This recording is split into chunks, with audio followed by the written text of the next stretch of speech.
আপনাদের সঙ্গে আমি সৈকত শুরু করছি আজকের এই সময় অনুষ্ঠান। মমতা বন্দ্যোপাধ্যায় বাংলার রাজনীতিতে বর্ণময় এক রাজনৈতিক ব্যক্তিত্ব, যার নামেই রয়েছে মমতা। সারা জীবন তার রাজনীতি সাধারণ মানুষের জন্য। তার রাজনীতিতে সবচেয়ে বড় অংশটা জুড়ে রয়েছে অসহায়, নিপীড়িত এমন কিছু মানুষ যিনি সবসময় উচ্ছেদের বিরুদ্ধে, সেটা জোর করে জমি দখলই হোক বা অন্য কোনো ইস্যু। সেই চেনা মমতা বন্দ্যোপাধ্যায়, তাকে দেখলাম অচেনার গাম্ভীর্যে। না কোনো কবিতার ছন্দ আমি বলতে চাইছি না, কিন্তু মমতা বন্দ্যোপাধ্যায় উচ্ছেদের নির্দেশ দিচ্ছেন, তারপর গোটা কলকাতা জুড়ে যেন এক নাভিশ্বাসের শহর। কিছু রুটি রুজির জন্য যে মানুষগুলো দীর্ঘদিন ধরে কলকাতা শহরের বুকে বসে রয়েছেন, তারা ব্যবসা করছেন, ঠিক যে তাদের পাকা দোকান নয়, কিন্তু বিকল্প আয়ের ব্যবস্থা করতে গিয়ে কেউ খাটিয়েছেন ত্রিপল, কেউ কাটিয়েছেন তাঁবু, বা কেউ খোলা আকাশের নিচেই রোজ দোকান পাচ্ছেন। 30 বছর পর যেন ছন্দপতন ঘটল কলকাতা শহরে। কেউ তুলনা করছেন সেই বাম আমলের অপারেশন সানশাইনের সঙ্গে, কিন্তু মমতা বন্দ্যোপাধ্যায় যে রাজ্যের মুখ্যমন্ত্রী, সেখানে আরেকটা অপারেশন সানশাইন হতেই পারে না। আর এই বিশ্বাস থেকেই আমরা যেন অনেকে অপেক্ষা করছিলাম যে মমতা বন্দ্যোপাধ্যায়ের আজকের সাংবাদিক বৈঠকটা কখন হবে। আমরা আজকে দেখলাম যে যখন ডিএমএসপিদের সঙ্গে তিনি বৈঠক করছেন, প্রতিনিধিদের সঙ্গে বৈঠক করছেন, তখন বেরিয়ে এলো সেই চেনা মমতা বন্দ্যোপাধ্যায়। আপনাদেরকে একটু দেখাই যে কলকাতা শহরের বুকে কিছু মানুষের কান্না, যে কান্না কি মমতা বন্দ্যোপাধ্যায়কে আজকের এই সাংবাদিক বৈঠকটা করতে বাধ্য করলেন। আপনাদেরকে দেখা একটু অডিও সহকারে শোনাবো।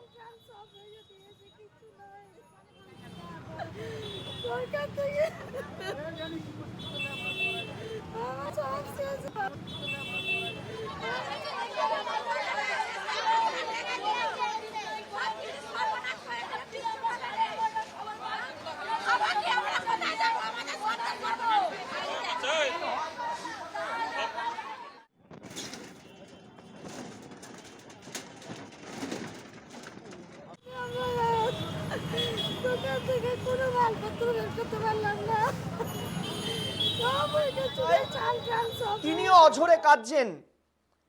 এই মা বা এই মহিলা যিনি কাঁদছেন, তিনি তার অস্থায়ী দোকানটা হারিয়েছেন। এক কথায় বলতে গেলে তিনি হকার। মমতা বন্দ্যোপাধ্যায় নবান্নে বসে এই কান্না শুনতে পাননি, এটা আমরা বিশ্বাস করি না। স্বাভাবিকভাবেই আজকের নির্দেশটা এলো, কিন্তু প্রশ্ন হচ্ছে মমতা বন্দ্যোপাধ্যায় কি প্রথম দিন এই হকার উচ্ছেদের কথাই বলেছিলেন? এটা নিয়ে অনেকেই দ্বিমত পোষণ করতে পারেন যে মমতা বন্দ্যোপাধ্যায় এমন নির্দেশ দেননি। পুলিশ বুঝতে হয়তো ভুল করেছে, বা পুলিশ অতি সক্রিয় হয়ে গেছে। আমরা সেই বিতর্কে যাচ্ছি না। আমি আপনাদেরকে শোনাই পরবর্তী আরেকটা বক্তব্য, যেখানে একজন হকার, তারা উচ্ছেদ হওয়ার পর মেয়র ফিরহাদ হাকিমের বিরুদ্ধে একটি বিস্ফোরক মন্তব্য করছেন। দেখুন কি বলছেন। মেয়রের কাছে গেছিলাম, মেয়র বলেছে পুলিশ আসলে মেরে ভাগিয়ে দিন। মেয়র বলেছে, মেয়র কি বলেছে? পুলিশ আসলে তোমরা মেরে ভাগিয়ে দাও। আমরা পরশুদিনে গেছিলাম মেয়র সাহেবের কাছে বলতে যে আমাদের এই সমস্যা, বললো পুলিশ আসলে তোমরা ভেঙে দিন। আচ্ছা, আপনারা এখানে কতদিন ধরে রয়েছেন? আপনাদের কি এখানে 40 বছরের বাসস্থান। আগে আমরা ছিলাম ব্রিজের তলায়। মেয়র সাহেব নিজে আমাদেরকে এদিকে শিফট করেছিল যখন ব্রিজ ভেঙেছিল। বললো আপনাদের পুনর্বাসন এদিকে আমরা করে দিয়ে সরিয়ে দেবো। তা আমাদের পুনর্বাসন দেয়নি, আমরা সরিনি।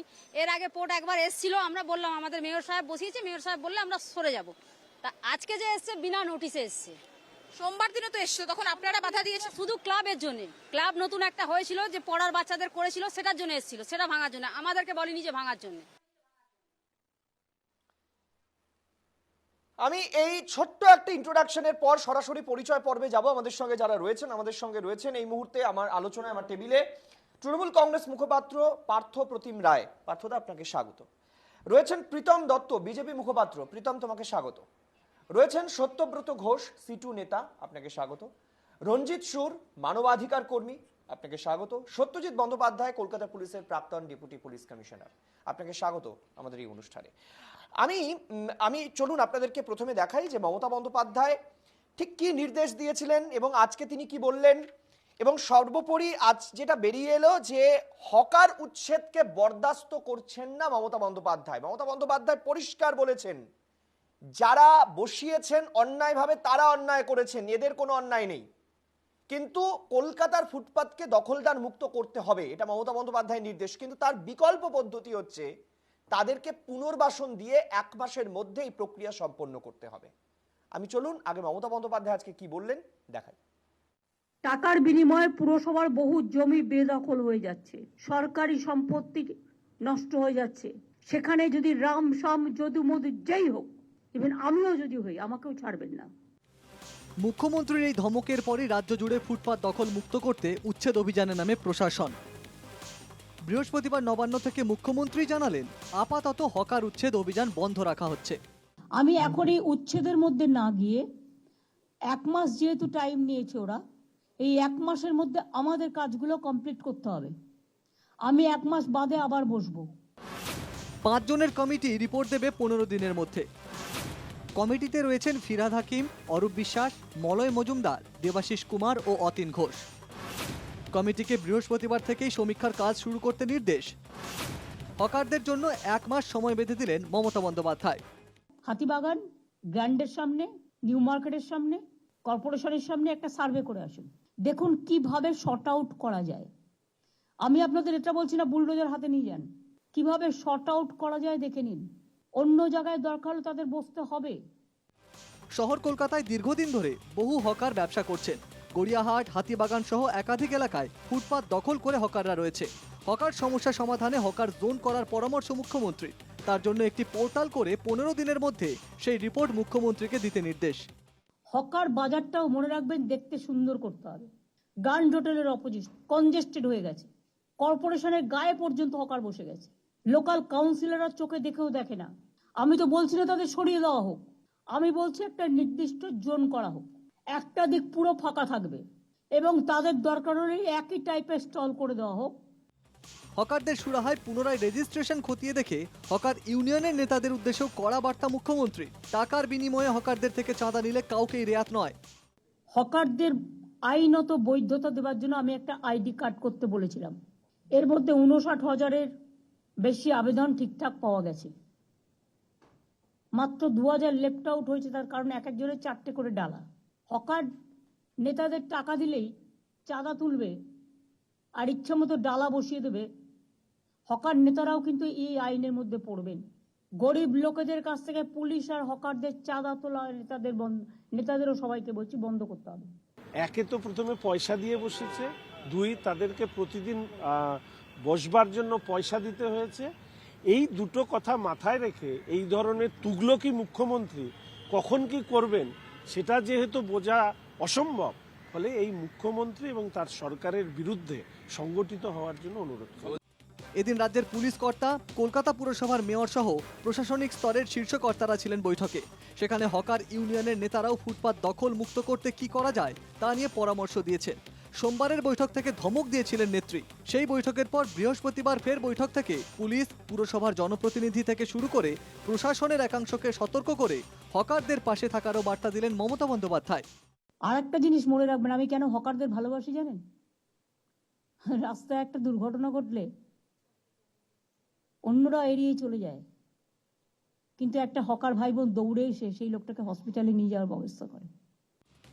Bureau report, NKTV Bangla. তাহলে মমতা বন্দ্যোপাধ্যায়ের মোদ্দা বিষয় হচ্ছে প্রথমে টাকা খেয়ে দোকান বসাবেন, তারপর বুলডোজার দিয়ে ভাঙবেন, এটা বরদাস্ত করছি না। আমি আজকের আলোচনায় একদম প্রথমেই চলে যেতে চাইবো রঞ্জিত সুর, মানবাধিকার কর্মীর কাছে।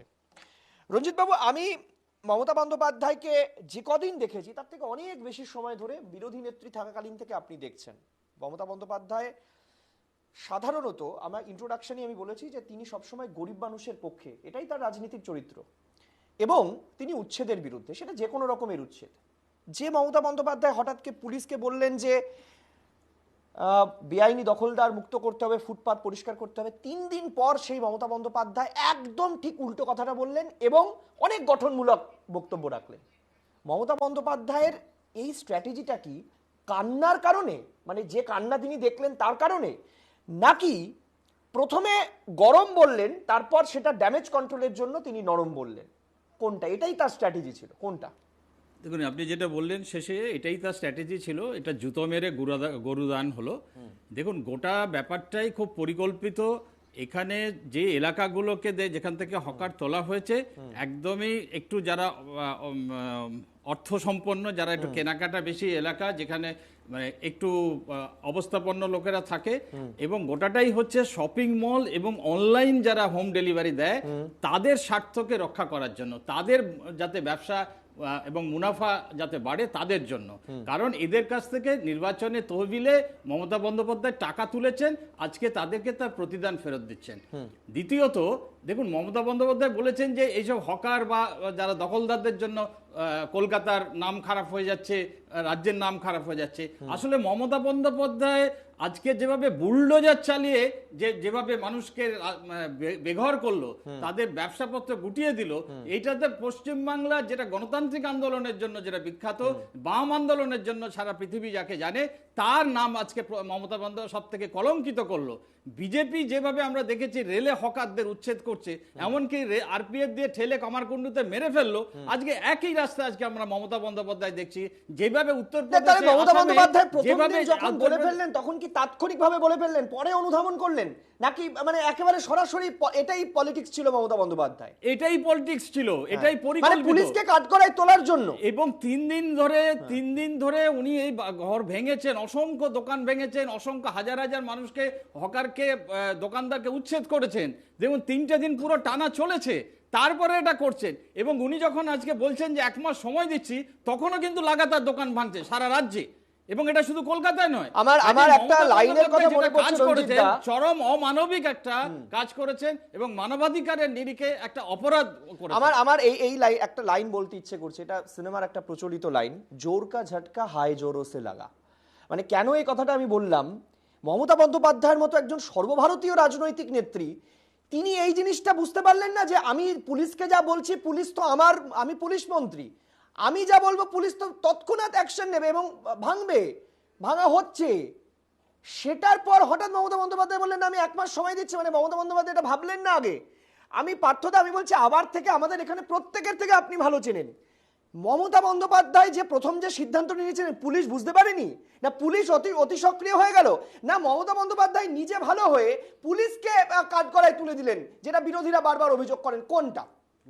তৈরি ছিল, এবার সেটাই কার্যকরী করলো। প্রেস কনফারেন্সের আগে গোটা পরিকল্পনাটাই বানানো ছিল, পুরোটাই ষড়যন্ত্র এবং নাটক। আজকে যেটা হচ্ছে সবটাই সাজানো নাটক।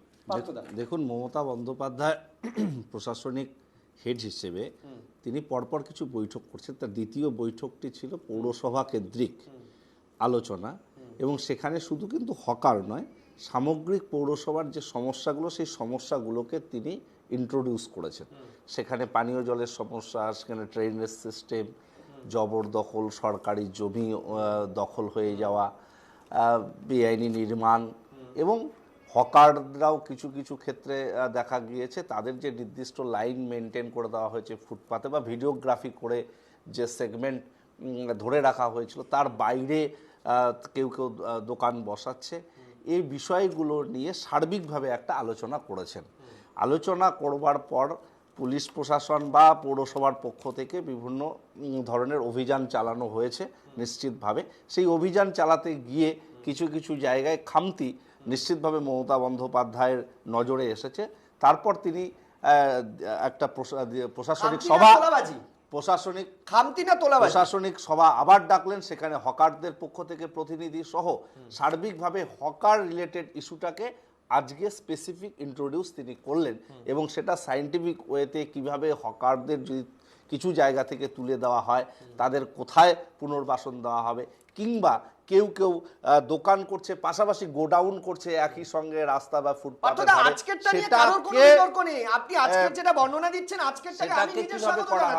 সবকিছু পদ্ধতিগতভাবে তিনি সেটাকে ইন্ট্রোডিউস করলেন।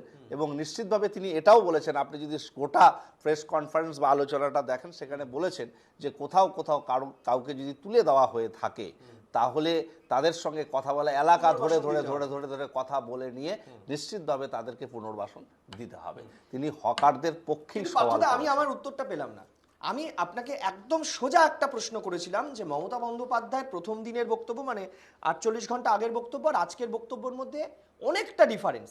পুলিশ বুঝতে পারেনি না পুলিশকে কাঠগড়ায় তোলার জন্যই মমতা বন্দ্যোপাধ্যায় রাজনীতি করেছেন, যেটা রঞ্জিত বাবুও বলছেন, নাকি মমতা বন্দ্যোপাধ্যায় পুলিশকে শিখণ্ডী করে নিজে ভালো হওয়া, নিজের ইমেজ তো বিল্ডিং এর চেষ্টা করছেন, যেটা বিজেপির তরফ থেকে অভিযোগ করা হয়েছে। ইমেজ বিল্ডিং এর বিষয় নেই। মমতা বন্দ্যোপাধ্যায়ের ইমেজ মানুষের কাছে পরিষ্কার পরিষ্কার বলেই জনাদেশ কিন্তু পরিষ্কারভাবে সে কথাই বলে। আমি সে বিষয়টা টেনে আনতে চাইছি না। আমি যে কথাটা বলতে চাইছি যে মমতা বন্দ্যোপাধ্যায়ের প্রথম দিনের পৌরসভা রিলেটেড বৈঠকটা ছিল একটা সামগ্রিক বিষয়। আজকে স্পেসিফিক্যালি হকারদের নিয়ে যে বিষয়, সেই বিষয়টাকে তাহলে তিনি পুলিশ বুঝতে clarify পারেনি, আপনার বক্তব্য করেছেন। অনুযায়ী পুলিশ কিছু বুঝতে কিছু পারেনি। ক্ষেত্রে নিশ্চিতভাবে খামতি ছিল এবং সেটা নজরে এসেছে, তার কাছে Exactly, ফিডব্যাক exactly। এসেছে। আমি- সেই হ্যাঁ। ফিডব্যাক থেকে তিনি প্রত্যাশা মতো খুব সুন্দরভাবে বেশ, সেই বিষয়টাকে আমি- তিনি ইন্ট্রোডিউস আমি করলেন। এবার চলে যেতে চাইবো একটুখানি প্রীতম দত্তের কাছে। প্রীতম, আমি খুব পরিষ্কার বলতে চাইছি, মমতা বন্দ্যোপাধ্যায় যা বলছেন তার মোদ্দা এক কথায় যদি বলি, পুলিশ তোলাবাজি করেছে। সব পুলিশ নয়, কোথাও কোথাও তার কাছেই অভিযোগ গেছে মমতা বন্দ্যোপাধ্যায়ের বক্তব্য। 2, নেতারা কাউন্সিলররা তোলাবাজি করেছে। এখানে আমি লাইনটা পড়ে শোনাই, মমতা বন্দ্যোপাধ্যায় কাউন্সিলরদের অনেক দোষ রয়েছে, তারা ভাবছেন রাস্তা দিয়ে দিচ্ছি, টাকা পেয়ে যাচ্ছি, মাসে চাঁদা পেলাম, তেমনটা করলে কিন্তু হবে না। এটা মমতা বন্দ্যোপাধ্যায়ের বক্তব্য। এবং পুলিশ ক্ষেত্রে তিনি কি বলছেন, পুলিশের ক্ষেত্রে বলছেন যদি কোনো পুলিশ ইন্ধন দেয় সরিয়ে দেবো, সরকার কিন্তু এটা করতে পারে না, আমি একটা সিস্টেম বানাতে চেয়েছি, ইত্যাদি ইত্যাদি। কোনো পুলিশ যদি গন্ডগোল করে পুলিশকেও প্রয়োজনে গ্রেপ্তার করা হবে, উচ্চ পুলিশরা তাকে গ্রেপ্তার করবে, মমতা বন্দ্যোপাধ্যায়ের বক্তব্য। মমতা বন্দ্যোপাধ্যায় পরিষ্কার বলছেন যে এখানে তোলাবাজি হচ্ছে, কোথাও কোথাও অসৎ উপায় হচ্ছে, দল টাকা নিচ্ছেন, আমি মেনে নিচ্ছি, কিন্তু গ্রেফতার কোথায়? অসৎ উপায় যদি হয়ে থাকে তাহলে তো গ্রেফতার হবে, ভয় পাবে, একটা নজির তৈরি হবে। তোমার দেখো মমতা ব্যানার্জি, আমরা তো বলি যে আমরা হিরো রানীর দেশে বাস করছি। আজকে একটা অদ্ভুত ব্যাপার যে মুখ্যমন্ত্রী মমতা ব্যানার্জির কথা পুলিশ মন্ত্রী মমতা ব্যানার্জি শোনে না। তো আজকে দেখুন পার্থদাও বলছেন যে খামতি ছিল, হয়তো বুঝতে পারেনি। কী বুঝতে পারেনি? মুখ্যমন্ত্রীর কথা পুলিশ মন্ত্রী মমতা ব্যানার্জি বুঝতে পারেনি। আর একটা অদ্ভুত ব্যাপার, অদ্ভুত হিরো রানীর দেশে আমরা বাস করি। যেই হিরক রানী, যেই আমরা বলি, মানে ওনাকে আমি সম্বোধন করছি যে একটা উল্টো রাজ্যে, যেই প্রথমে যারা চাকরি পাবে, যারা কর্মসংস্থান, প্রথমে যে সরকারি চাকরিগুলো বিক্রি করে দিল, তারপর যাদের চাকরি বিক্রি হলো তাদেরকে বললো যে প্রচুর কর্মসংস্থান বাংলায় আছে, ইন্ডাস্ট্রি উঠে যাচ্ছে, তবুও বলছে প্রচুর কর্মসংস্থান আছে। কী কর্মসংস্থান? যে আপনারা চপ ভাজুন, আপনারা চা বিস্কুট বানান, একটা ছোট্ট টেবিল নিন, একটা চেয়ার নিন, বসে পড়ুন, বসে পড়ে করুন, দেখবেন উপার্জন হবে, ভালো হবে, খুব ভালো কথা। এই যে আজকে কালকেও তোমার সাথে গিয়ে আমরা ওই হকারদের সামনে প্রোগ্রাম করেছি, তাদের সাথে গিয়ে দেখেছো ওনারা বলছেন যে আমাদের তো মুখ্যমন্ত্রী বলেছিল যে এখানে বসে উপার্জন করার জন্য, আজকেই মুখ্যমন্ত্রী তুলে দিচ্ছেন। তার কারণ হচ্ছে, আর তুমি দেখবে বেছে বেছে যেসব জায়গা আরবান জায়গায় যেখানে ওনারা লাস্ট ভোটে হেরে গেছেন, ভোট পাননি, একদম সেগুলো বেছে ওই জায়গাগুলো। মিটিয়ার ব্রিজে কোনো অভিযান হয়নি, আপনার রাজাবাজারে কোনো অভিযান হয়নি, আপনার নিউ মার্কেটের যেই জায়গাটা সবচেয়ে বেশি অবস্থা খারাপ, ওখানে রাস্তা নেই, কিচ্ছু নেই, একটা গাড়ি যেতে পারে না, মানুষ হাঁটতেও পারে না, সেটার কোনো ব্যবস্থা হয়নি। কোথায় কোথায় ব্যবস্থা হয়েছে? নিউ টাউনে, যেখানে অলরেডি মোটামুটি একটা ঠিকঠাক জায়গা আছে। শ্যামবাজারটা বললে আমি খুশি হতাম। হ্যাঁ, মানে এরকম অনেকগুলো জায়গা আছে। আমি একটা এক্সাম্পল দিচ্ছি। ইন্টেনশনালি কোনো বক্তব্য রাখবেন। এবার ব্যাপারটা হচ্ছে যে আজকে দেখুন যেই মুখ্যমন্ত্রী বলছেন, আরেকটা ব্যাপার হচ্ছে এই মুখ্যমন্ত্রী যখন প্রথম টাকা দিয়ে চাকরি বেঁচে দিচ্ছেন, আবার টাকা দিয়ে কিছু লোককে রাস্তায় বসাচ্ছেন, তাদেরই লোক, উনি নিজে বলছেন, ওনার কাছে প্রমাণ আছে যারা টাকা দিয়ে বসিয়েছেন, তার বিরুদ্ধে উনি কি ব্যবস্থা নিয়েছেন এখন আমরা দেখতে পাইনি। আবার আমরা তোমাকে দায়িত্ব নিয়ে বলছি, আবার এই টাকা নিয়েই আবার বিভিন্ন জায়গায় লোকজনকে আবার বসাবেন, একদম এটা মানে ধ্রুব সত্যি কথা। তৃণমূল মানেই হচ্ছে তোলা মূল কোম্পানি, এদের টাকা ছাড়া কিছু বোঝে না। ইলেকশনে কিছু টাকা পয়সা খরচা হয়েছে, সেই টাকাটা তোলার জন্য নতুন পদ্ধতি। শুভেন্দু অধিকারী কি অভিযোগ করেছিলেন গতকাল সাংবাদিক বৈঠক করে? শুভেন্দু অধিকারী বলছেন যে প্রয়োজনে আমি বুলডোজারের সামনে গিয়ে দাঁড়িয়ে পড়বো। তা অনেকে আবার রহস্য করেও বলছেন, ঠাট্টা করেও বলছেন যে যোগীর রাজ্যে যেখানে বুলডোজার চলে সেখানেও কি শুভেন্দু অধিকারী বুলডোজারের আগে গিয়ে দাঁড়িয়ে পড়বেন? আমি জানি না, তবে এ রাজ্যে শুভেন্দু অধিকারী বুলডোজারের আগে দাঁড়িয়ে পড়বেন, যদি ভাঙচুর হয় বা হচ্ছে যেগুলো সেখানে তিনি দাঁড়িয়ে পড়বেন। তারপরেই মমতা বন্দ্যোপাধ্যায়ের আজকের এই বক্তব্য। আমি কিন্তু বলছি না শুভেন্দু অধিকারী বলেছেন বলেই, কিন্তু কাকতালীয় হলেও তারপরেই মমতা বন্দ্যোপাধ্যায় আজকে এই বৈঠকটা করেছেন। এবার রাজনীতিতে দেখুন কে কিভাবে মেলাবে জানি না, কিন্তু ইনসিডেন্টালি এইভাবেই ঘটনাটা ঘটেছে। শোনাই একটু শুভেন্দু অধিকারী কি বলেছেন, শোনাবো। এটাকে হকার উচ্ছেদ বা জনগণের স্বার্থের কাজ বলা যায় না, এটাকে মানবতা বিরোধী। লোকসভা নির্বাচনে পশ্চিমবঙ্গে 29টা আসন পাওয়ার দম্ভের বহিঃপ্রকাশ এবং পুরসভা কর্পোরেশন এলাকায় হারের যে তীব্র জ্বালা যন্ত্রণা, যেখানে হকার উচ্ছেদ করবে সেখানে পশ্চিমবাংলার জনগণকে, সমস্ত ধরনের মানুষকে, এলাকার ক্লাব, প্রতিষ্ঠান, জনপ্রতিনিধি, বিজেপির কার্যকর্তা, তাদের সকলকে আমি অনুরোধ করব বিরোধী দলনেতা হিসাবে বাধা দিন এবং প্রয়োজন হলে আমিও যদি আগাম জানতে পারি কোথাও হচ্ছে উইদাউট নোটিশ, আমি লিডার অব অপোজিশন হিসেবে আমি নিজেও বুলডোজারের সামনে বা পুলিশের সামনে দাঁড়ানোর জন্য প্রস্তুত আছি। আমার কলিগ এমএলএদেরকেও একইভাবে আমি আহ্বান করব। কিন্তু বিষয় হচ্ছে এখনো পর্যন্ত কোনো বিজেপি বিধায়ক বা কোনো জনপ্রতিনিধিকে বুলডোজারের সামনে আমরা দাঁড়াতে দেখিনি। বরং আজকে অভিযোগ যে একটা অবৈধ বিল্ডিং থাকার কারণে বিজেপির একটি অফিস ভেঙে দেওয়া হয়েছে কলকাতা শহরের উপকণ্ঠে। আমি একটু সত্যব্রত ঘোষের কাছে আসতে চাইব, সিটু নেতা। সত্যব্রত বাবু, মমতা বন্দ্যোপাধ্যায়ের বক্তব্য যদি আমরা শুনি, তিনি বলছেন যে 128টি লোকাল বডিতে টাউন ভেন্ডিং কমিটি তৈরি করা হয়েছে, 1045টি ন্যাচারাল মার্কেট আছে, 4487টি হেরিটেজ মার্কেট আছে এবং তিনি বলেছিলেন যে হকার চিহ্নিতকরণের জন্য আইডেন্টিফিকেশন কার্ড তাদেরকে দেওয়ার ব্যবস্থা করা হয়েছে, কিন্তু কোনোটাই হয়নি। এই জন্য রাজীব কুমারকে তিনি নতুন দায়িত্ব দিয়েছেন। Very good. আমি বলছি সব কিছুই তো হয়েছিল এবং আদালতেরও নির্দেশ রয়েছে যে কতটা অংশে হকাররা বসতে পারবে। তারপর মমতা বন্দ্যোপাধ্যায়ের আমলে 13 বছর ধরে, কেউ বলছেন 40, কেউ 50, কেউ মানে বাম আমল থেকেই তারা ছিলেন, তার মানে এই সমস্যাটা অনেকদিন ধরে 13 বছর ধরে চলছে। হঠাৎ করে আজকে এটা নজরে এলো কেন? টাউন ভেন্ডিং কমিটি রয়েছে, কোথায় বসতে হবে, কতটা অংশে বসতে হবে, সব পরিষ্কার জলের মতো আইন রয়েছে হকারদের জন্য। তারপরেও এতদিন ধরে চলে আসছিল, কারো কোনো নজর পড়েনি। তার মানে এখানেই তো প্রমাণ হয়ে যাচ্ছে প্রশাসনের মদত বা প্রশাসনের দেখেও না দেখার ইচ্ছেটা ছিল, এটা জলের মতো পরিষ্কার। আজকে হঠাৎ করে তাদেরকে কেন এই পরিস্থিতির মুখে পড়তে হবে? আচ্ছা, প্রথমত হলো আমি বলি, হকাররা গত 48 ঘন্টা ধরে কলকাতা শহর এবং আশেপাশে বৃহত্তর কলকাতায় তারা খুব দুশ্চিন্তা আছে। অনেকের বাড়িতে রান্না হয়নি, অনেকে অর্ধহারে অনাহারে দিন যাপন করছেন। এই 48 ঘন্টা পরে আজকে মুখ্যমন্ত্রীর এই যে ঘোষণা সংবাদ মাধ্যমে এসেছে, তারপরে কিছুটা স্বস্তি হয়েছে। এখন এটা কি ড্যামেজ কন্ট্রোলে নামলেন? আসল কথা, এটা সরকার যেটা করেছে সম্পূর্ণ বেআইনি কাজ। 2014 যে হকার আইন, তাতে পরিষ্কার বলা আছে 1 মাসের উচ্ছেদ ছাড়া 1 মাস আগে উচ্ছেদ করার জন্য 1 মাস আগে নোটিশ দিতে হবে। সরকার কোনো নোটিশ দেয়নি। 2 হলো 128টা পৌরসভায় টাউন ভেন্ডিং কমিটি হয়েছে, সমস্ত বেআইনি, কোনো গভর্নমেন্ট নোটিফিকেশন নেই।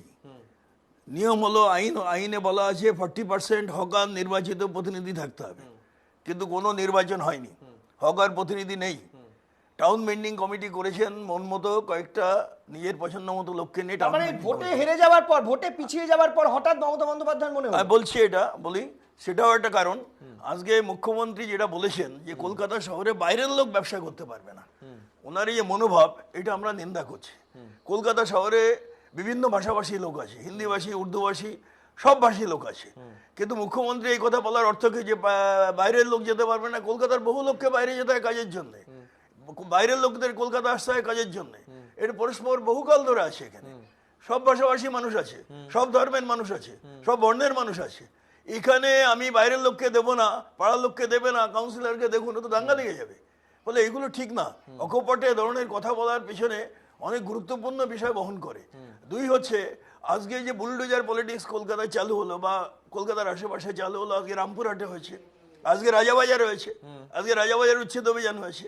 সেখানে মানুষ দাঁড়িয়ে গেছে বুলডোজারের সামনে, ওই পারেননি করতে।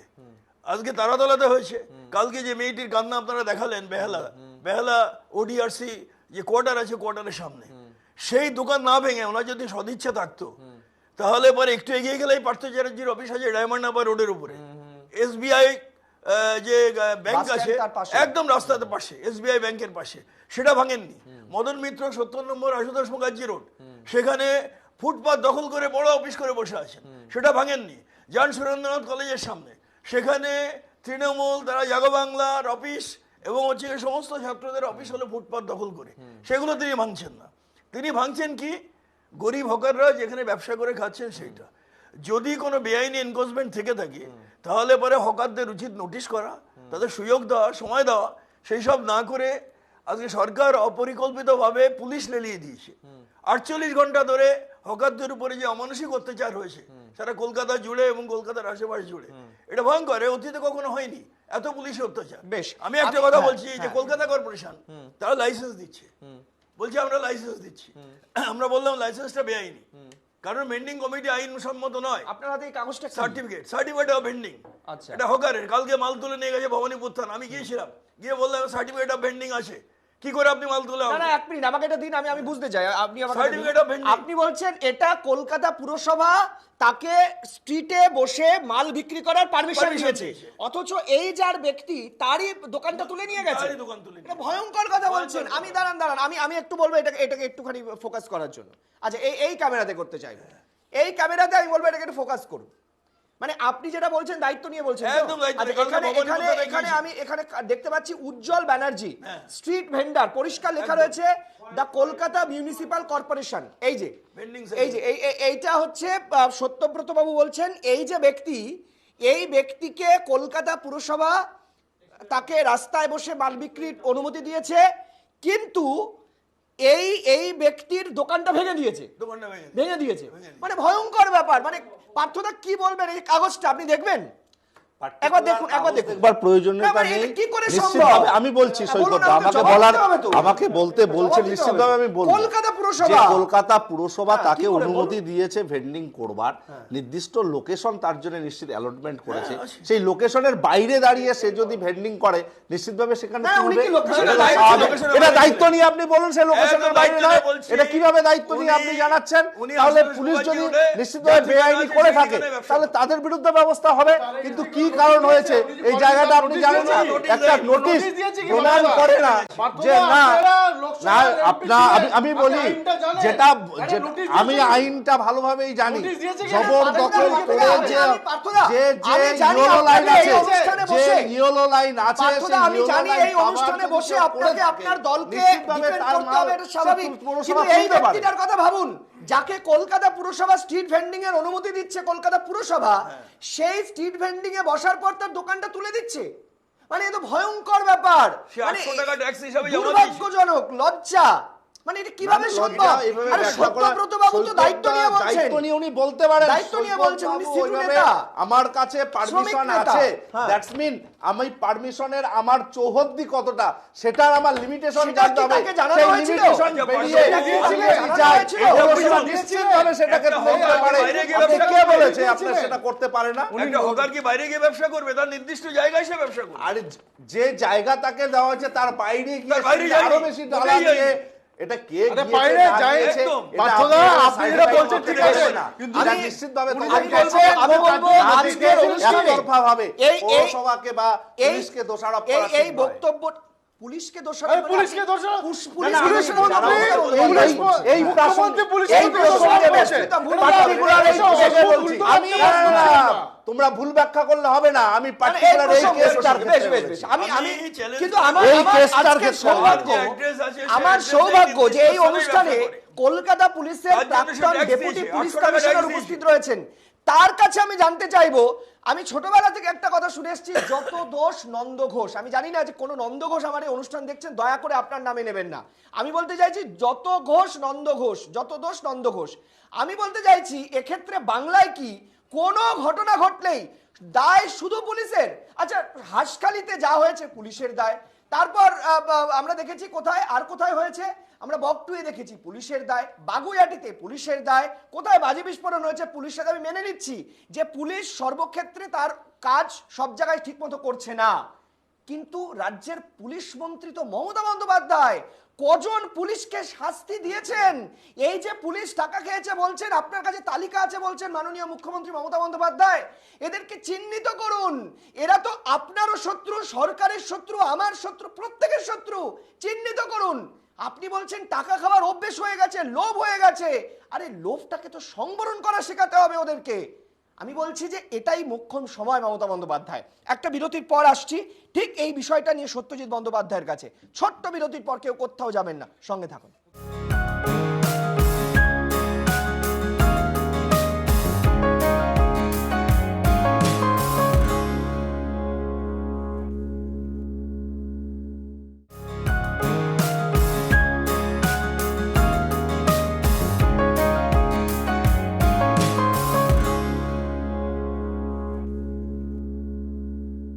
ফিরে এলাম বিরতির পর ফিরে এসে আমি সত্যজিৎ বন্দ্যোপাধ্যায় তার কাছে যাব। সত্যজিৎ বাবু, পুলিশ যা মাইনে পায় তাতে পুলিশের সংসার চলার কথা। আমারও পরিবারে অনেকেই পুলিশ, আমার বন্ধু বান্ধব রয়েছে, আমার সঙ্গে সহপাঠীরা রয়েছেন, আমার অনেক পরিচিত আত্মীয় স্বজনরা পুলিশ রয়েছেন। সাধারণত কারোর মাইনে নিয়ে আমরা জিজ্ঞাসা করি না, তার বেতন তার ব্যক্তিগত ব্যাপার। কিন্তু মমতা বন্দ্যোপাধ্যায় বলছেন যে লোভ বেড়ে যাচ্ছে। কিসের লোভ, কেন বেড়ে যাচ্ছে লোভ? আমি তো কয়েকটা জিনিস একটু বলে দিই। আমি নিরপেক্ষভাবে বলছি, কারো দিকে গেলে ভাববেন না যে তার আমি এগেনস্টে বলছি। এই যেই কাগজটা নিয়ে দেখানো হয়েছে, সত্যদা যে দেখিয়েছেন, সত্য আমাকে ভালো মতন চেনেন। আমি যখন এসি সাউথ ছিলাম তখন ওখানকার উনি চেতলার দিকটা উনি দেখতেন আর কি, তাই তো? তো তখন ববি ছিল কাউন্সিলর, তাই তো? তো ববিকে বলতাম ববি তুমি এইটা বলো, আপনার সত্যদাকে বলতাম এটা বলুন, এরকমভাবে বলতাম। হাওয়েভার যেটা বলতে চাইছি আমি, এই যেই কাগজটা দেখছেন না, এখানে এরিয়া স্কোয়ার ফিট করা আছে। দেখুন, ধরুন সৈকত একটু আমার দিকে তাকাবেন প্লিজ। ধরুন আমাকে এই যে উজ্জ্বল ব্যানার্জিকে দেওয়া হলো, এই টেবিলটুকুর মধ্যে আপনি ভেন্ডারটা চালাবেন, ঠিক। কিন্তু দেখা গেল স্পটে দেখা যাচ্ছে যে ও পুরো এই টোটাল জায়গাটাকে এনক্রোচ করে নিয়েছে, এই টিভি নিয়ে পুরো জায়গাটা এনক্রোচ করে নিয়েছে। আমাদের যেটা অসুবিধা হয় সেটা হচ্ছে যখন কাগজ দেখানো হয় তখন তো বলা হয় যে আপনাকে তো একটা স্পেসিফিক জায়গা বাইন্ড ডাউন করা আছে, যে এইটুকু জায়গা, তা আপনি তার মধ্যে আপনি এত দূর জায়গায় কিভাবে নিয়ে চলে গেলেন? তো সেই জায়গাগুলো ভাঙতে গেলে অটোমেটিক্যালি তার গায়ে আঁচ আসবে। এটা হচ্ছে এক নম্বর। আরেকটা কথা বলি আপনাকে, শুধু হকার সম্বন্ধে বলছেন তো, মুখ্যমন্ত্রী শুধু হকার সম্বন্ধে বলেননি। হকার উনি বলেছিলেন বেআইনি পার্কিংটা আপনি সেদিন পরশুদিন আমি ছিলাম, আলোচনাও করেছিলেন। বেআইনি পার্কিংটা ভয়ানক পরিমাণে আছে, এবং বেআইনি পার্কিংয়ের দেখবেন আপনি Ballygunge circular road, Motilal Nehru road, Deshapriya দুপাশে পার্কিং, যে কোনো রাস্তা দিয়ে দুপাশে, রোনাল রোড দুপাশে পার্কিং।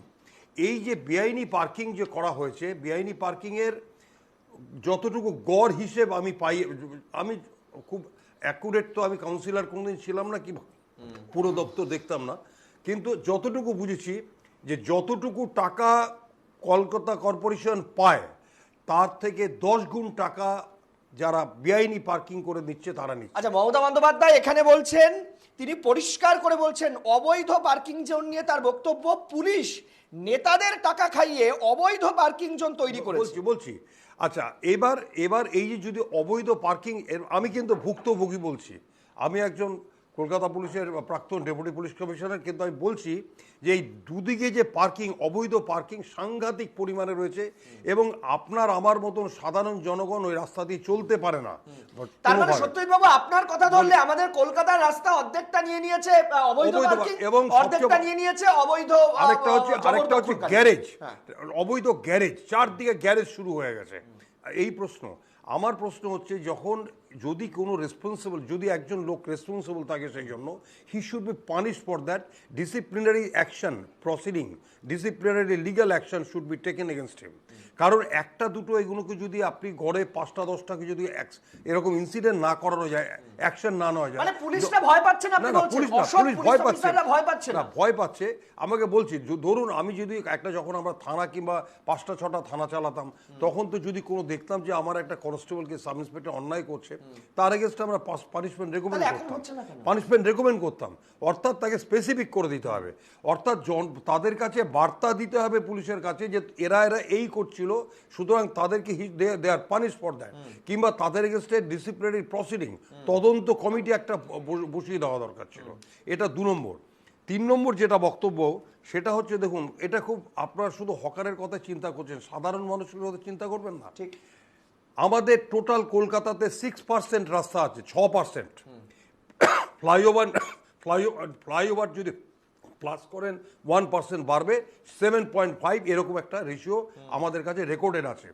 এই যে 7% 7.5% যে রাস্তা, এই তার মধ্যে দিয়ে প্রত্যেক দিন গাড়ি বেরোচ্ছে, তার মধ্যে থেকে এই বিশাল ট্রাফিক পাস করানো প্রচণ্ড পরিমাণে অসুবিধা হয়ে দাঁড়িয়েছে।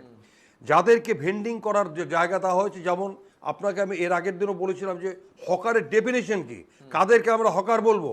সে এর আগের দিন যিনি হকারের প্রতিনিধিত্ব ছিলেন তিনি বললেন 50 মিটারের মধ্যে তারা বসতে পারবে না। আপনি প্রত্যেকটা ক্রসিংয়ে দেখবেন 50 মিটারের মধ্যে বসে আছে, অন ক্যারেজওয়েতে বসে আছে, পিচ রাস্তার উপরে বসে আছে। এখানে দুঃখ কিংবা গরিব এরকমের কোনো ব্যাপার নেই, গ্যারেজওয়েতে পিচ রাস্তার উপরে বসে আছে, সেটা তো অবৈধ। অবৈধ। এবং 50 ফিট ক্রসিং, রাসবিহারী ক্রসিং, সেটার জন্য মুখ্যমন্ত্রীকে কেন বলতে হবে সত্যজিৎ বাবু? এটা তো পুলিশ চোখের সামনে দেখতে পাচ্ছে, এটা ওটা কারোর চোখে তো নেওয়া হয়নি। পুলিশের ব্যাপারটা কথা বলে দিই, এটা আসল কথাটা একটু শুনে নিন, যেই কথাটা সৈকত বলা দরকার আছে। পুলিশ এটা তুলতে গেলেই পলিটিক্যাল ইন্টারফেয়ারেন্স আসে। আমি পলিটিক্যাল মানে শাসক দল, আমি কেন তুললে সেটার ব্যাপারে বলছি না, আমি বলছি পলিটিক্যাল ইন্টারফেয়ারেন্স আসে। ক্যানিং স্ট্রিট, আমি ওইসব জায়গায় ছিলাম posting, Hare Street, Bowbazar, Burrabazar, চারদিকে। আমি জানি এক একটা হকারের নেতা 18টা করে বাসের মালিক। এই যে সিরাজ যে ছিল ক্যানিং স্ট্রিটে দেখতো, আমি এটা বলছি 93-94 সালে, তখন আমি হেয়ার স্ট্রিটের দিকটায় ছিলাম, তখন তার কেসগুলো দেখতাম, সে আসতো, সে 18টা 19টা বাসের মালিক। সব হকারই কিন্তু গরিব নয়, সব হকার বলতে আমরা বুঝি না যে দিন আনে দিন খায়, তা নয়, কিন্তু তারা এক একজন হকার, তারা 18টা 19টা বাসের মালিক, প্রাইভেট বাসের মালিক। বলতে হবে যে আনঅথরাইজড এনক্রোচমেন্ট, বারবার করে এই কথাটা, যেমন মুখ্যমন্ত্রী বলছে, এই কথাটা আপনাকে উচ্চারণ করতে হবে যে আনঅথরাইজড এনক্রোচমেন্ট কেন করলেন। এই যে যিনি মিস্টার ব্যানার্জি এই যে বসেছেন, কিংবা যারা এইসব জায়গায় বসেছে, আপনি হলপ করে বলে দিতে পারি, আমি তো রেগুলার পুলিশে কাজ করেছি, পুলিশ স্টেশন নানাভাবে 40 বছর কাজ করেছি, 40 ইয়ার্স কাজ করেছি। তাতে আমি দেখেছি তাদেরকে যদি আপনি এইটুকু জায়গা দেন যে আপনার এইটুকু করবেন, এটুকুতে আপনি ব্যবসা সীমাবদ্ধ রাখবেন, কিন্তু তাকে দেখা যাবে যে পুরো জায়গাটা দখল। আরেকটা উদাহরণ দিচ্ছি, তার মানে সত্যজিৎ বাবু আপনি যেটা বলছেন, একটা লাইন, এই যে টিনের কিংবা লোহার যে ছোট ছোট শপরুমগুলো তৈরি করে দেওয়া হয়েছে, প্রত্যেকটা অন্তত রাসবিহারী এভিনিউর উপর দেখতে পাচ্ছি, নানা জায়গায় দেখতে পাচ্ছি, শরৎ রোডে ছোট ছোট গুমটি। সেই যে ছোট গুমটির পাশে, মানে একদিক থেকে এদিকে ডালা, একদিক থেকে এদিকে ডালা, চারদিকে ওই পাশে মাল, তার এইখানে তার গোল একটা ঘূর্ণির মধ্যে তার কিছু মাল, অর্থাৎ তাকে দেওয়া হয়েছে ওইটুকু, সেইটুকু জায়গার মধ্যে সে সীমাবদ্ধ নয়। তার মধ্যে থেকে এই এনক্রোচমেন্টের ফলে হচ্ছে কি, সাধারণ মানুষকে রাস্তায় নেমে আসতে হচ্ছে, অ্যাক্সিডেন্টের পরিমাণ বেড়ে গেছে, পুলিশকে দোষ দেওয়া হচ্ছে যে অ্যাক্সিডেন্ট পুলিশ দেখছে না, পুলিশের সাধারণভাবে গাড়ির স্পিড কমে গেছে, এবং সাধারণভাবে জনগণের প্রচন্ড। তার মানে সত্যজিৎ বাবু আপনি যেটা বারবার করে বলার চেষ্টা করছেন, আমি যতটা বুঝতে পারছি, যে ফুটপাত আমাদেরকে যেমন শ্বাস নেওয়ার যোগ্য করতে হবে, পথচারীদেরকে সুবিধা করে দিতে হবে, তেমনি ভাবে নেতাদের ইন্টারফেয়ারেন্স কমাতে হবে। আপনি তো শ্রমিক নেতা সত্যব্রত বাবু, আপনি তো শ্রমিক নেতা। আচ্ছা, আপনি একটা কথা বলুন তো, যে শ্রমিক নেতা বা যারা এই হকার ইউনিয়নের নেতা হন, তারা আপনারা সত্যি সমাজের জন্য ভাবেন? মানে শ্রমিকদের জন্য ভাবতে ভাবতে কি সমাজের জন্য ভাবা ভুলে যান? মানে এখানে মমতা বন্দ্যোপাধ্যায় বলছেন টাকা খাচ্ছেন শ্রমিক নেতার, এক্ষুনি বললেন পুলিশ কর্তা, তিনি বললেন যে মানে নেতারা টাকা খাচ্ছেন। কেন, কি প্রয়োজন? সমাজের জন্য তো করতে হবে, কাউকে ভাবতে হবে। আমরা বলছি একটু সুযোগ যদি দেন, তা হচ্ছে করাপশন সমাজের সর্বস্তরে আছে, পুলিশেও আছে, সরকারি যারা দপ্তরেও আছে, রাজনীতিবিদদের মধ্যে আছে, ট্রেড ইউনিয়ন যারা করে, হকার ইউনিয়ন যারা করে, তাদের মধ্যে নেই, আমি এটা বলতে হবে। ক্রনিক ডিজিজ, কিন্তু এটা ক্রনিক ডিজিজ। এইটার বিরুদ্ধে আবার সৎ মানুষে যে নেই তা নয়। হকার ইউনিয়ন এমন বহু নেতা আছে যারা নিঃস্বার্থ হকার ইউনিয়ন করে, সমাজে তারা একটা আদর্শের জন্য করে, সেটা আলাদা কথা। কিন্তু এতগুলো লোক এত পেশায় আছে, কলকাতা শহরে 2.5 লক্ষ হকার, কোথায় যাবে তারা? তাদের যেভাবে বুলডোজার চালানো হলো আজকে রাজাবাজারে, ভাবতে অবাক লাগে। আমার কথা হলো, তারা যদি অপরাধ করে থাকে তাদের সুযোগ দেওয়া হোক, আইন মেনে নোটিশ করা হোক, সরকার আইন মেনে কাজ করুক। মমতা বন্দ্যোপাধ্যায় বলছে কাজ হচ্ছে না, বারবার করে বলা হচ্ছে তারা সরছে না, আইন মেনে নোটিশ করুক। এমনকি নেতা মন্ত্রীরা কাজ করছে না। সত্যদা একটা কথা বলি, সত্যদাকে একটা কথা বলি, 2.5 লক্ষ ইন্টু 4 মানে 4 জন করে সদস্য ফ্যামিলি ধরুন 10 লাখ। কলকাতার বুকে প্রত্যেক দিন মিনিমাম 1.5 কোটি লোক আসে বাইরে থেকে, সব মিলিয়ে। তারা হাঁটবে কিভাবে? তারা চলবে কিভাবে, গাড়ি চলবে কিভাবে, না, নিশ্চয়ই সাধারণ সেগুলো মানুষের দেখতে হবে। বন্ধ, অ্যাম্বুলেন্স হর্ন দিয়ে চলতে পারছে হাঁটার না। কথা বলছেন, হাঁটার কথা ফুটপাথ গুলো কেটে বিশ্ব ব্যাংকের টাকা পাবে বলে ফুটপাথ গুলোকে কেটে এতটুকু ছোট করে দিয়েছেন, তাহলে হবে কি করে? রাস্তা বলছেন গাড়ি চলতে পারছে না। আজকে অপরিকল্পিত নগরায়ন এবং যে প্রমোটিং এর জন্য যে তাদের যে প্রভাব, তার জন্য রাস্তা তৈরি করতে পারছে না। তা রাস্তা তৈরি করুন। তা আপনি ধরছেন কলকাতা শহরে 1.5 কোটি লোক আসবে না কেন? কাজ কোথায়? এই যে আপনি কথাটা বললেন, আমি এইটাই এবার আলোচনার টপিকে আনবো। খুব ইন্টারেস্টিং বিষয়, দুটো জিনিস আমার আলোচনা আজকে উঠতেই হবে। সেটা হচ্ছে আনপ্ল্যান সিটি। আনপ্ল্যান সিটি মানে ধরুন আজকে নিউ টাউনে কত, মানে সেখানে যদি আজকে পরিষ্কার করে দেওয়া হচ্ছে শহরটা অন্যরকম লাগছে, কিন্তু কলকাতা শহরে দেখবেন হকার উচ্ছেদের পরেও শহরটা যেন প্রাণ ফিরছে না। কেন বলুন তো? সেখানে অবৈধ নির্মাণ, মমতা বন্দ্যোপাধ্যায় বলছেন। দুই এমন কিছু দোকান এমন এমন জায়গায় বসিয়ে দেওয়া হয়েছে যেটা মনে হচ্ছে দেখে স্থায়ী দোকান, কিন্তু সেটাও সরকারি জায়গার উপরে করা হয়েছে। সেটা কি করে ভাঙবেন? সেটা তো কোনো নেতা টাকা খেয়ে করেছেন। 3 নম্বর যেটা বারবার করে বলছেন, রঞ্জিত বাবু তুললেন প্রসঙ্গটা, সেটা হচ্ছে যে এই লোকগুলো যারা জেলা থেকে আসছেন, আচ্ছা খোঁজ নিয়ে দেখুন তো সবাই কি 8 পাস, 4+, 6+? সবাই দেখবেন এর মধ্যে অনেক MBA পাস করা ছেলেরাও আছে। কাজ নেই, টোটো চালাচ্ছেন কত লোক তারা ট্রেনে ডেলি প্যাসেঞ্জারি করছেন, বাদাম বিক্রি করছেন। আমরা দেখিনি? আমরা তো দেখেছি যে মালদায় ডোমের চাকরির জন্য MBA পাশের অ্যাপ্লাই, মনে আছে সে খবরের কথা আপনাদের? আছে তো মনে? আমি চলুন আপনাদেরকে দেখাই মমতা বন্দ্যোপাধ্যায় নেতাদের উদ্দেশ্যে কি বার্তা দিলেন, চলুন একবার দেখাই।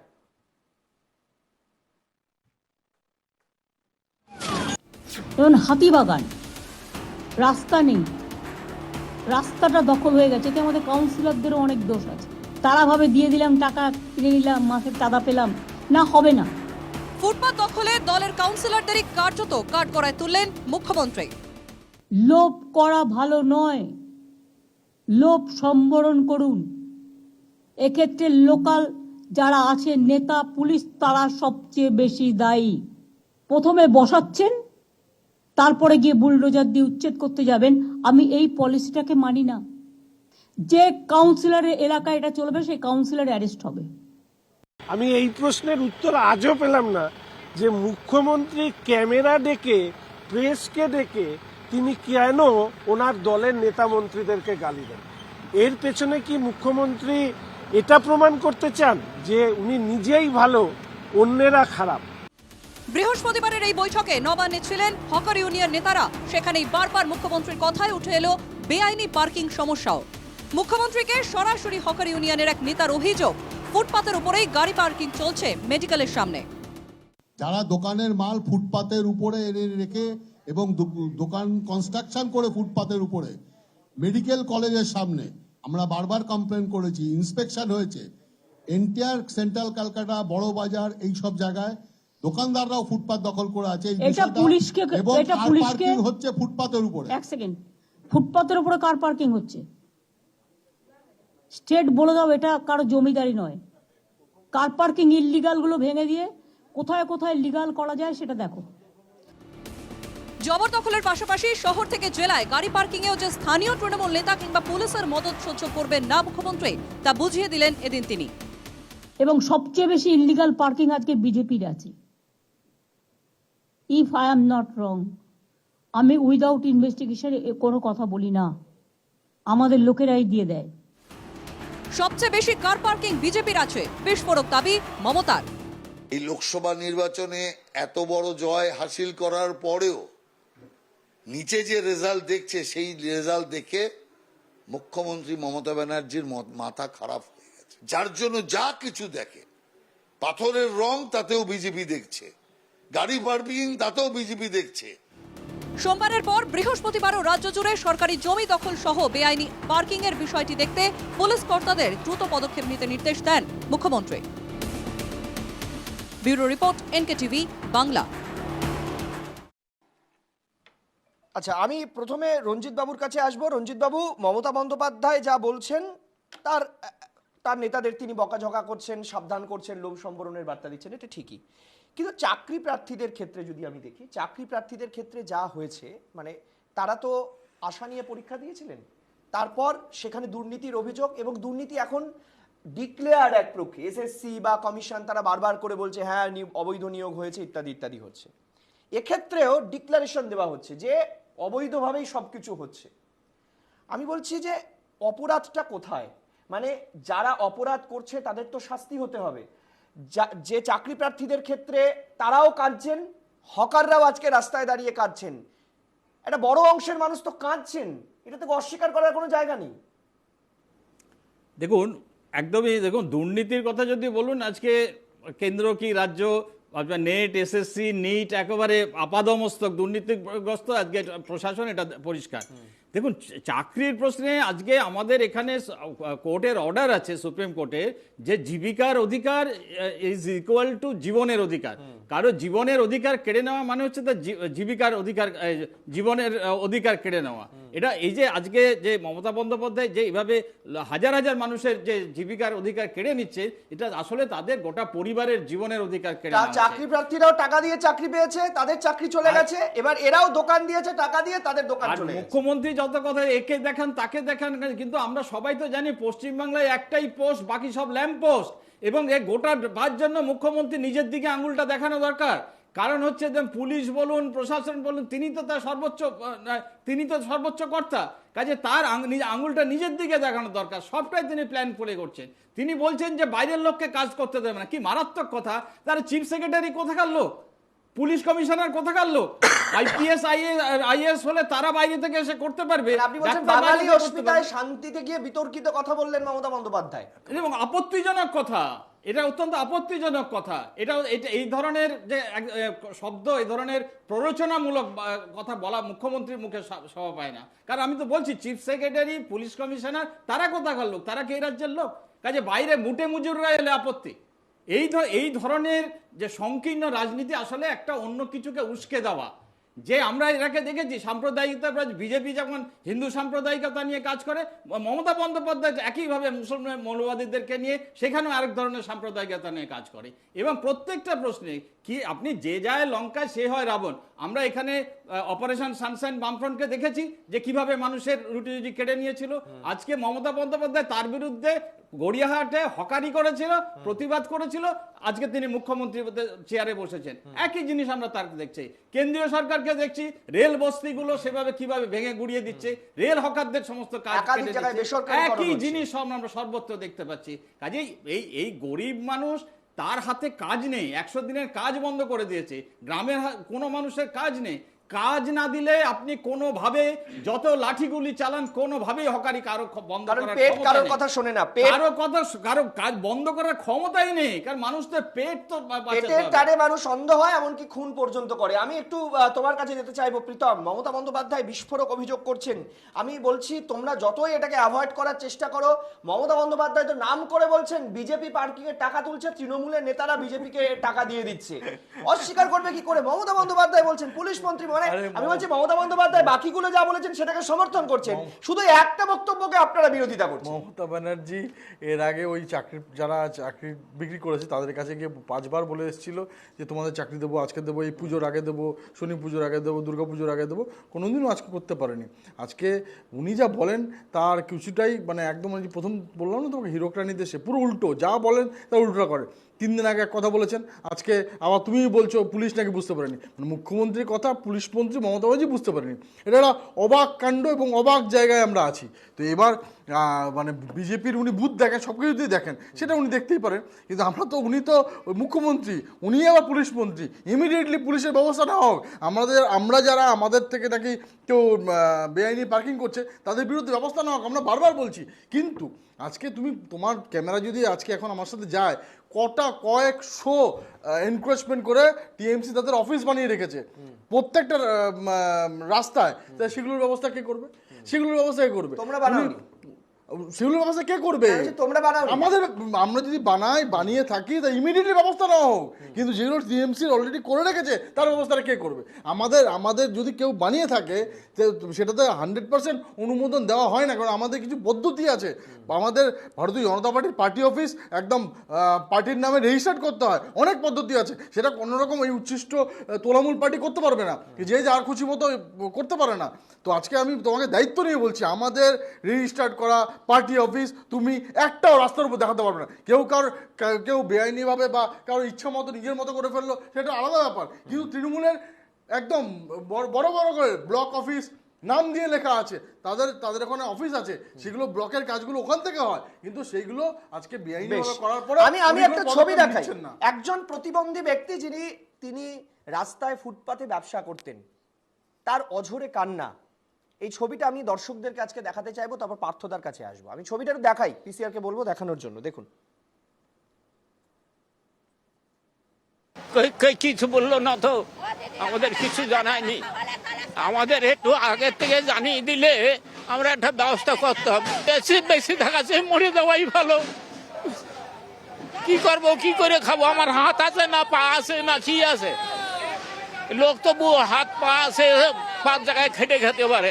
আমার মতো লোক আমি কি আছে? আমি কি করে খাবো?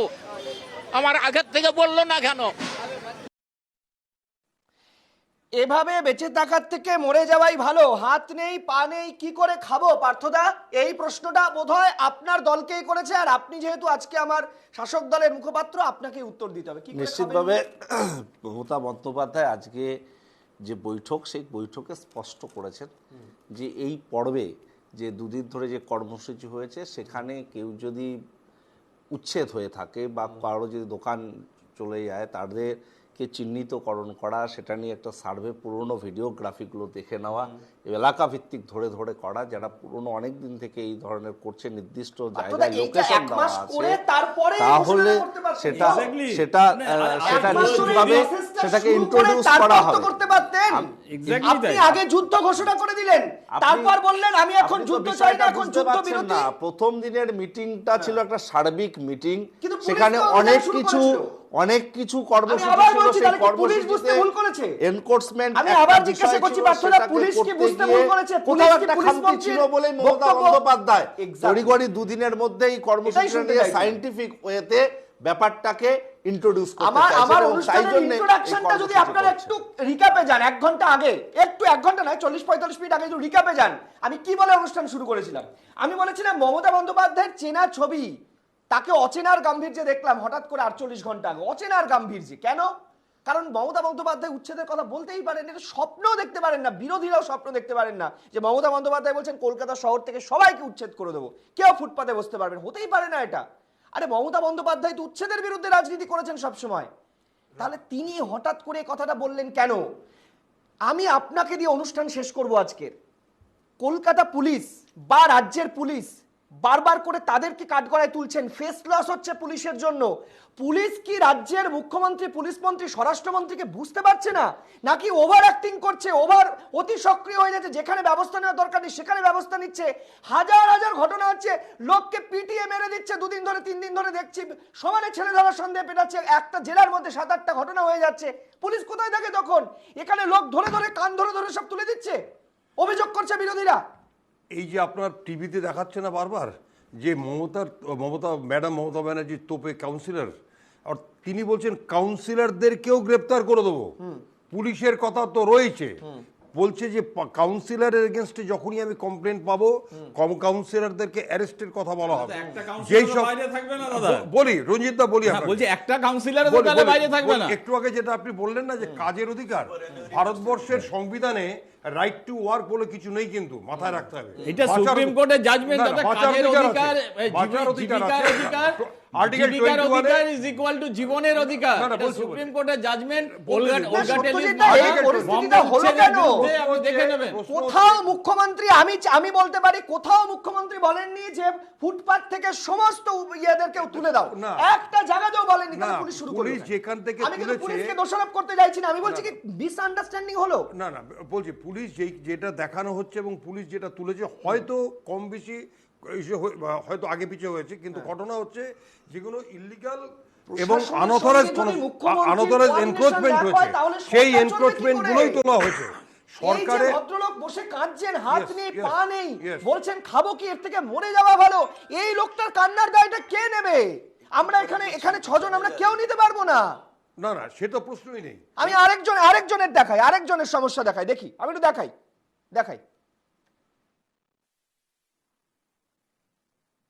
আমাদের দুটো মেয়ে আমি কি করে কি করবো, সংসার কি করে চালাবো আমার এবার? এই দোকানটা থেকে কোনো রকমের করে কমে খেতাম, কাপড়ের দোকান ছিল, কোনো রকমের সংসার চালাতাম দুটো মেয়েকে। আমার একটাই বক্তব্য আজকের অনুষ্ঠান ক্লোজিং টাইমে এসে, একটাই বক্তব্য।